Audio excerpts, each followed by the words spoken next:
running. It's cool. That's always a great way to start out. Good morning, everyone. It is Friday, Fantabulous Friday. It is Carol, so aka Naughty Boss, live with Two Sistas. Good morning, everyone. This is Janice, aka Wellness Diva 5.0 on this very rainy day in Connecticut. It's all good, you know. From the rain comes sunshine and maybe even more of a change of the autumn colors, which are really just starting. You're really starting to notice the tinge in the leaves, and tinge can be a good thing. You know, it's funny when I think back to a year ago at this time, we obviously were in preparation of Dad's funeral, and I remember the leaves being so vibrant then. So isn't that odd this year? They're not there yet.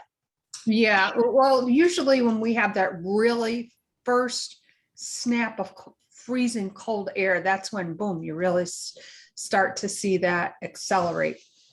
So, excuse me, you know, we'll see I'm waiting to wake up tomorrow morning and see the vibrancy, because I'm really starting to obviously notice it more and more, and just that appreciation for all of nature's beauties. Yeah, it's one of the best things about New England is the color. Again, you know, we're officially into another season. We always talk about the seasons of our own life. Going into season, you go from, you know, the beauty of summer and the heat and the really vibrant colors of that season, and then you slowly start to see the beauty of fall. You know, reminds you of apple pies, pumpkins. You're kind of in that fall mode. Start decorating. I know a lot of people already got their fall decorations up.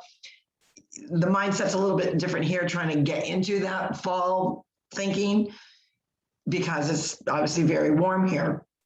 So it's a difference, and it's funny to see how your body changes when you go through different seasons as well. You may feel, you know, different things during the month, whether it's, you know, that full moon or just like you said, the crispness of the air and how it impacts your mindset. You'll start. I always say that, you know, once Halloween hits, you might as well fast forward to January 2nd, and it's so true. The holidays, just one right after another, they come.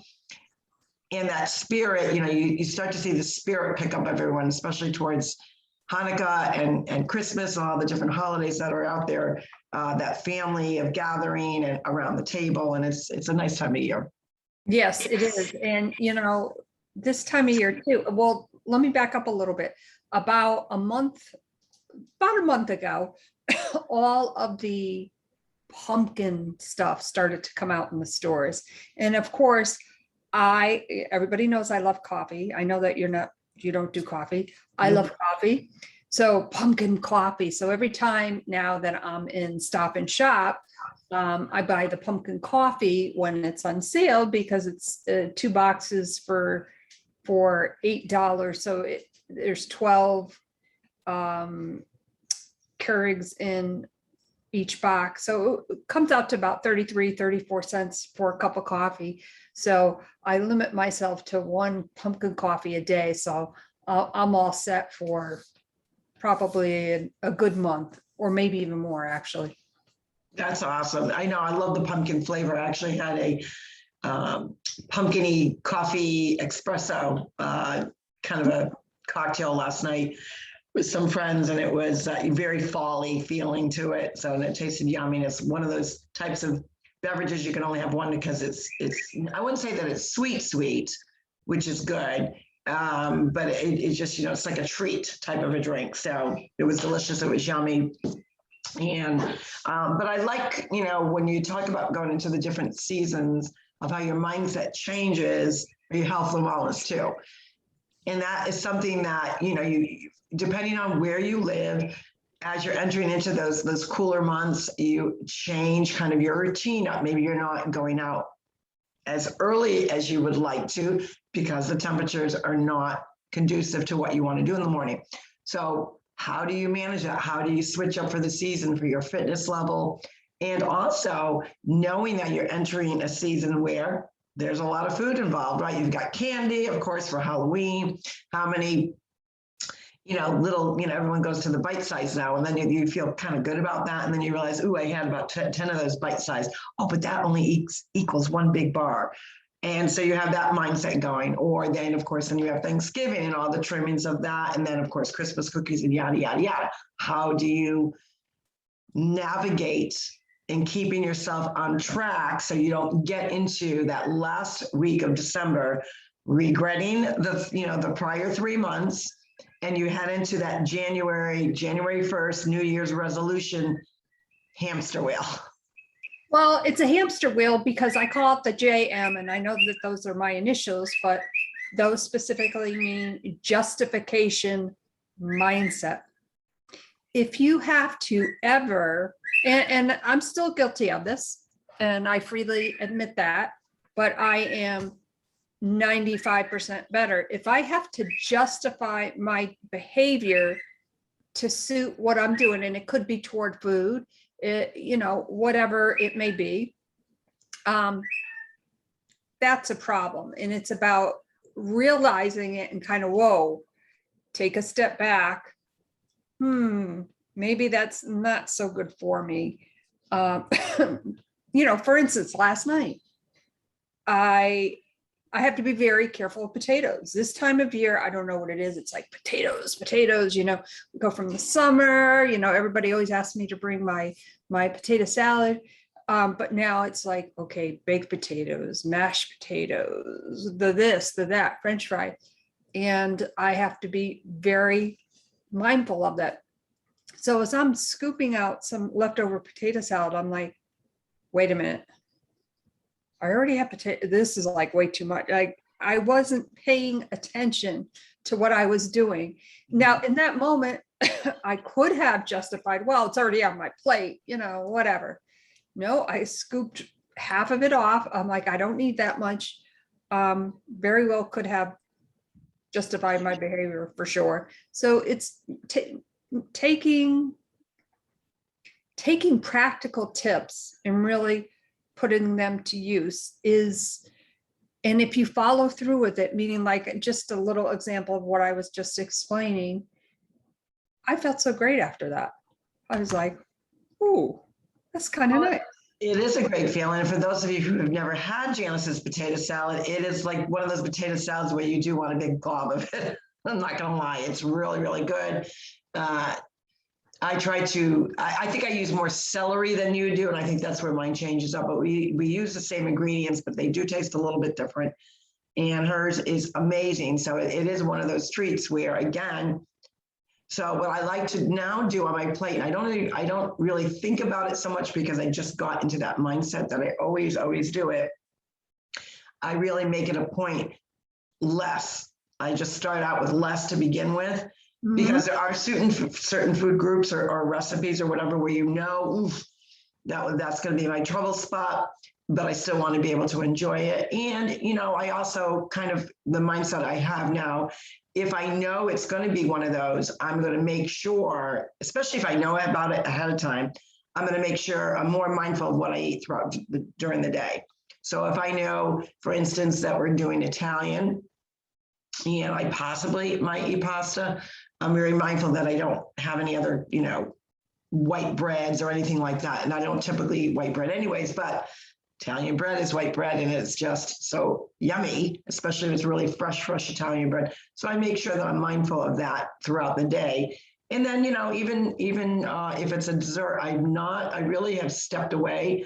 I don't think I was ever a really big dessert eater anyways. There were certain things that I really liked, but now if in fact we order something, it's usually just one and we split it, or, who's ever with us, we all kind of just grab a taste of whatever it was. So I don't really have a problem with sweets anymore. It's really more, I'm just mindful of, and I'm a fast eater. That's my other issue. How many of you out there are fast eaters and you don't allow time for that food to hit your gut, to feel the fullness of and the goodness of what you're eating? And so that's why you tend to eat more of. And then after that, once it starts to settle in, you realize, oh, I ate way too much. So I'm more mindful of that. I've tried to slow down and eat. It is very difficult when you're brought up with, 5 siblings and, you know, just the dynamics of, you know, the dinner table, you made sure that you grabbed quickly. So you got food, number one. There was always enough. So I don't mean that there wasn't enough food. It's just we had two brothers that, you know, had heapings of helpings of food. So I really try to not only try to slow down, but I have a habit, like our dad had a habit of eating quickly, but also taking too big of a bite. Our dad choked a lot, especially in his latter, well, probably the last 10 years of his life. It would always be too big bite of a dried bread or a pizzelle or, you know, whatever it may be, and it would get caught in his throat. I find that I do that, and it's too often now. So now I'm more mindful of trying to not only eat slower, but my biggest thing is smaller bites, because you really can catch yourself in a precarious situation where, and it's a scary feeling when you realize, okay, I've got something in my throat, it's not going down.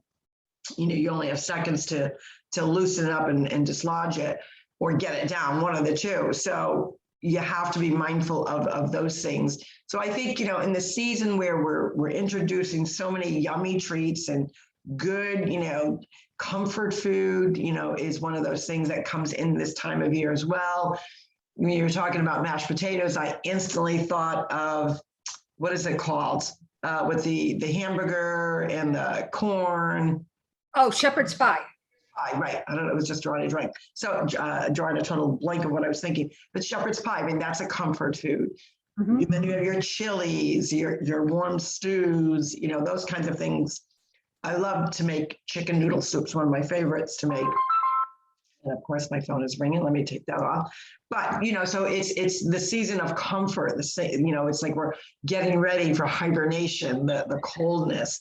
And that is sadly where a lot of us really derail. You know, we derail. It just happens. So how do you combat changing the seasons in a different mindset, in a healthier way than you've ever done before? So I really think this quarter, going into the last quarter of this year, I'm going to be more mindful of eating slower and taking less.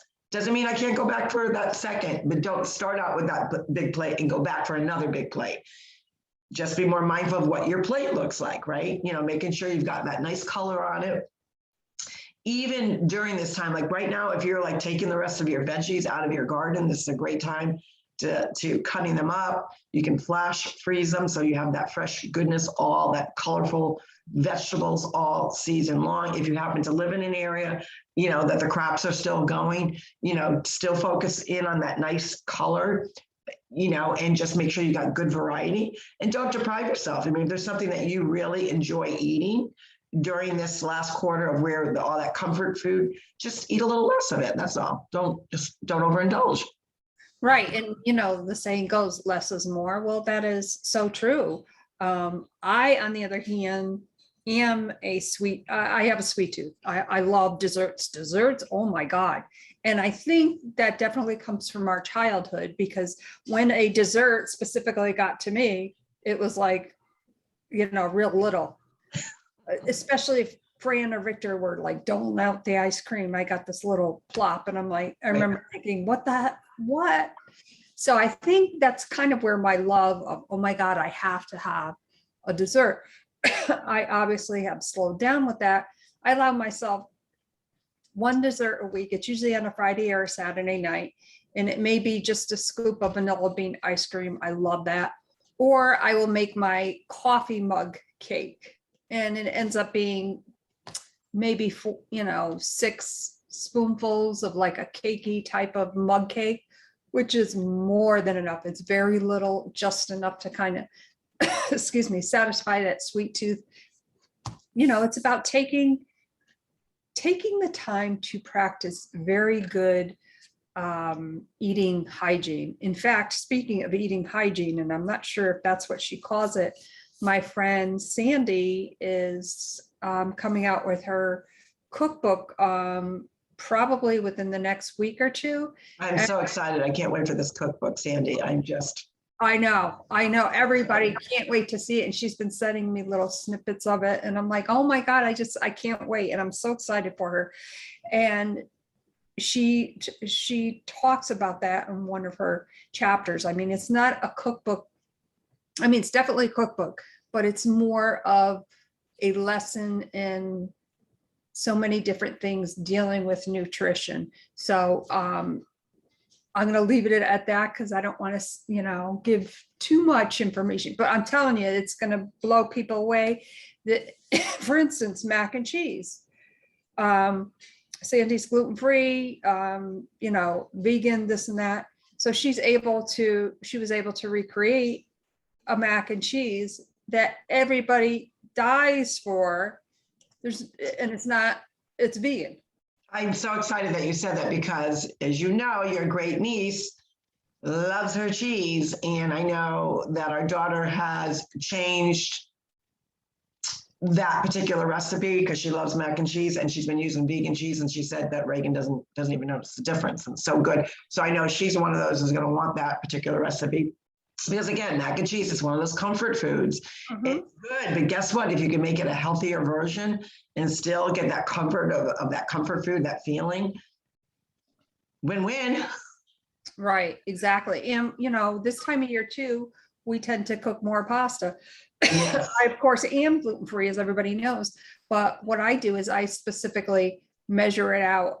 My pasta, really, I just take a measuring cup, and anywhere from a half a cup to 2/3 of a cup is more than enough for me.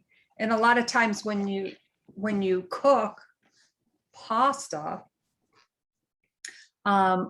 especially with gluten-free pasta, it really doesn't taste the greatest the next day. But when you are consuming the gluten-free pasta products, you really, in my opinion, you don't know that you're eating gluten-free pasta. It's that good. Yeah, I mean, it's like I said, there's so many healthier ways. Like even what do you make with mac and cheese? You use butter, right? Well, use plant-based butter.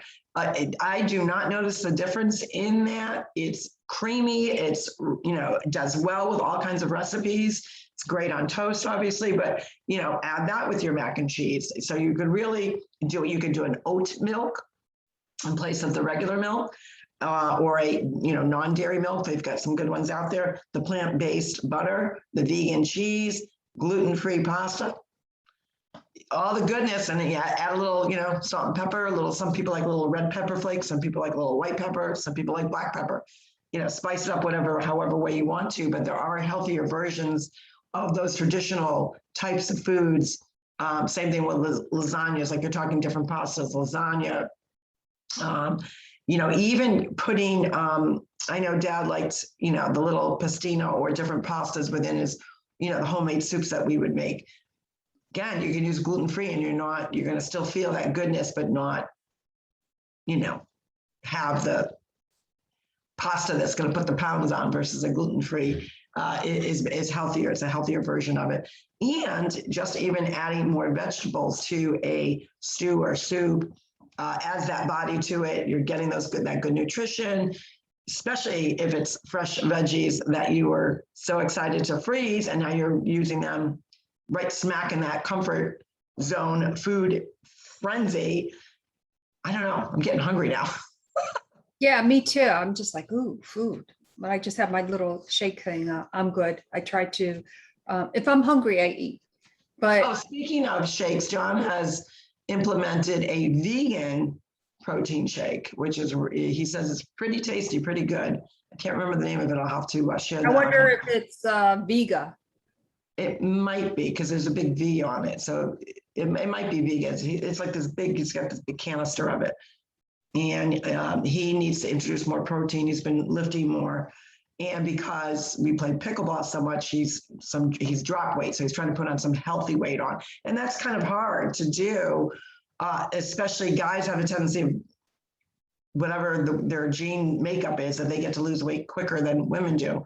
So he needs to add weight, but he wants to add healthy weight. So you got to introduce more protein. And there's so many vegetables out there that even contain great protein. Like I love spinach. I love spinach salad. I like to saute spinach.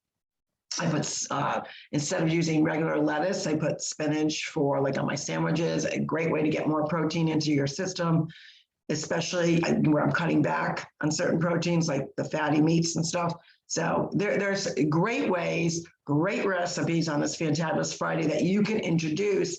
So I think we're going to be waiting in anticipation for Sandy's cookbook, and there's so many great recipes out there nowadays that you can really recreate, still feel good about it, still get that comfort on it, knowing that it's healthy for your body and great for your workout.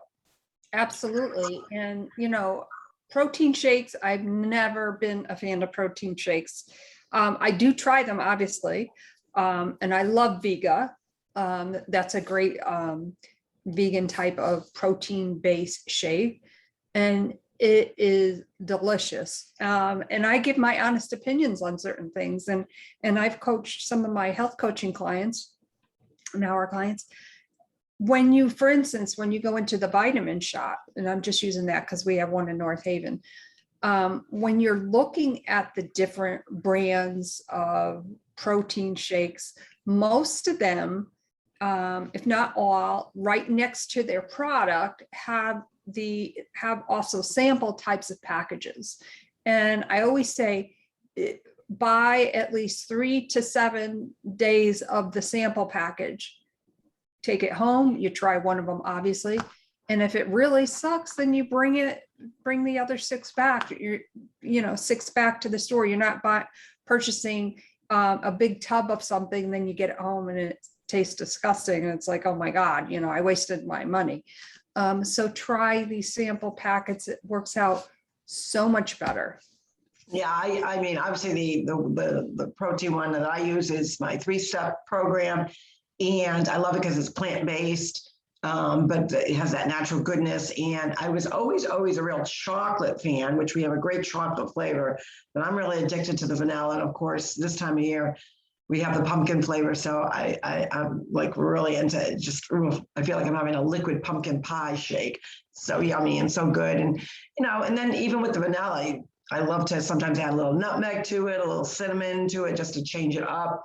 And if I'm having a second one, because sometimes I do have 2 during the day, that's what I'm going to add, fresh fruit to it, or a banana, or bananas are so good in potassium. So, I mean, we have a plentiful of food with what's in your own garden or whatever grocery store or wherever you buy your produce. And you can introduce them in such healthy ways that you're still feeling good about what you're eating, but you don't feel like you're, quote, dieting, because, we hate that word diet. We all diet. It's overplayed, overused.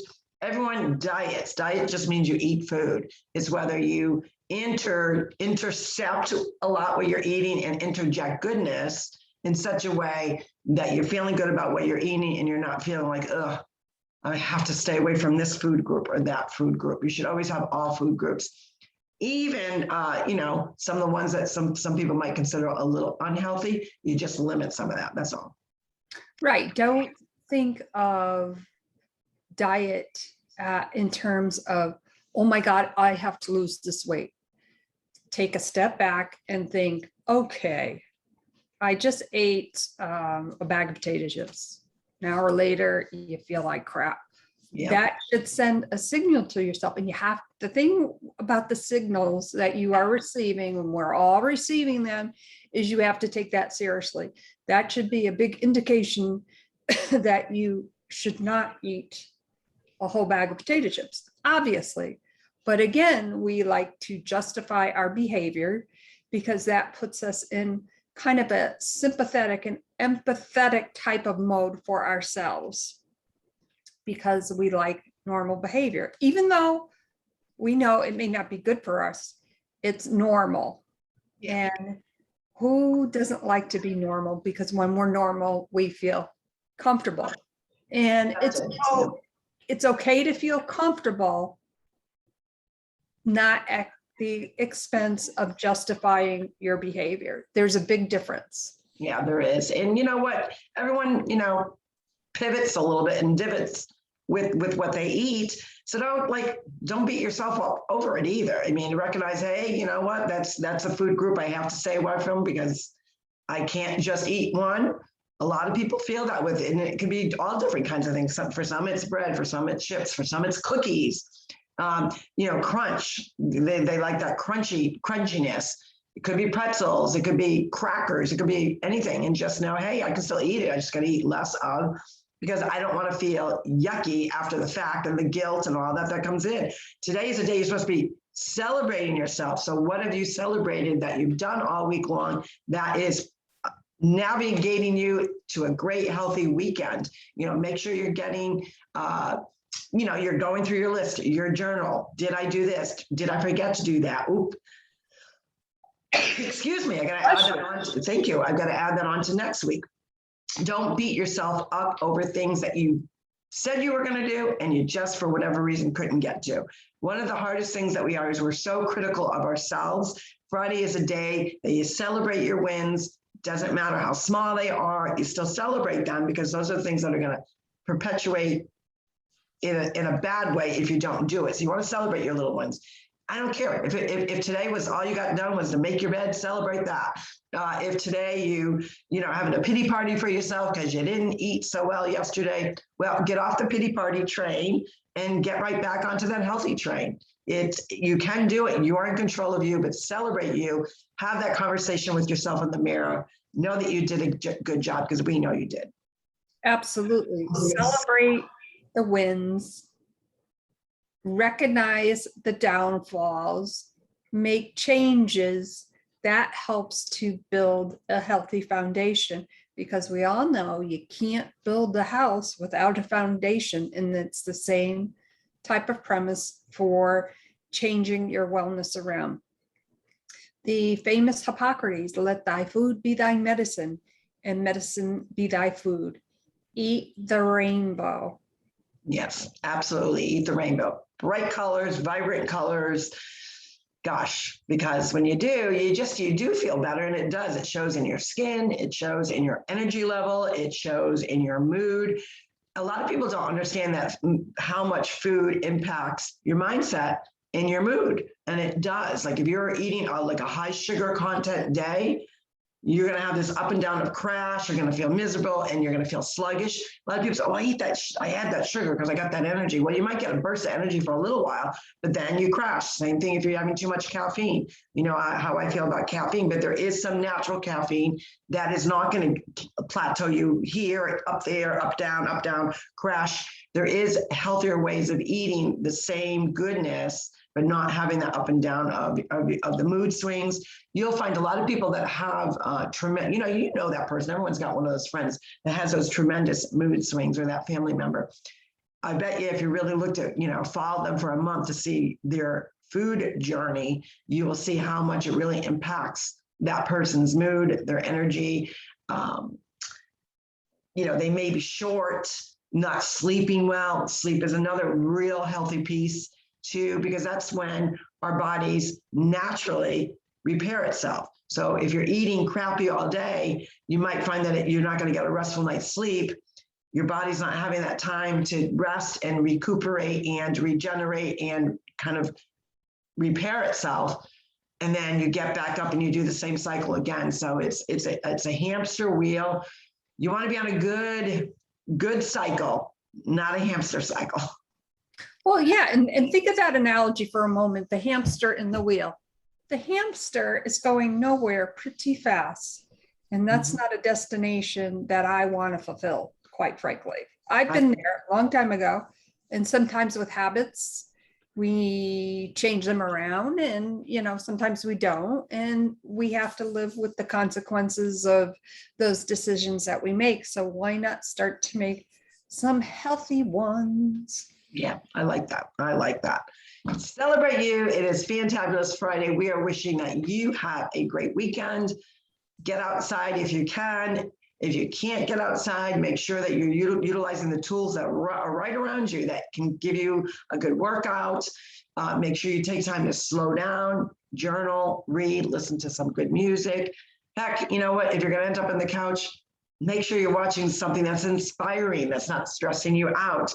No, I'm not saying, a good mystery is good, but make sure that it's adding value to who you are as a person, that you feel good. There's certain movies, like, they stress me out now, I can't even watch them.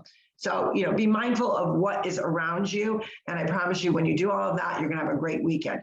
We wish you a great weekend. This is Carol, so AKA Naughty Boss, live with Two Sisters. Hey, everyone, this is Janice, AKA Wellness Diva 5.0. We hope you have an amazing Friday, an amazing weekend. We'll see you on Monday for Monday Morning Mindset. Have a great weekend. Bye, everyone. Bye-bye.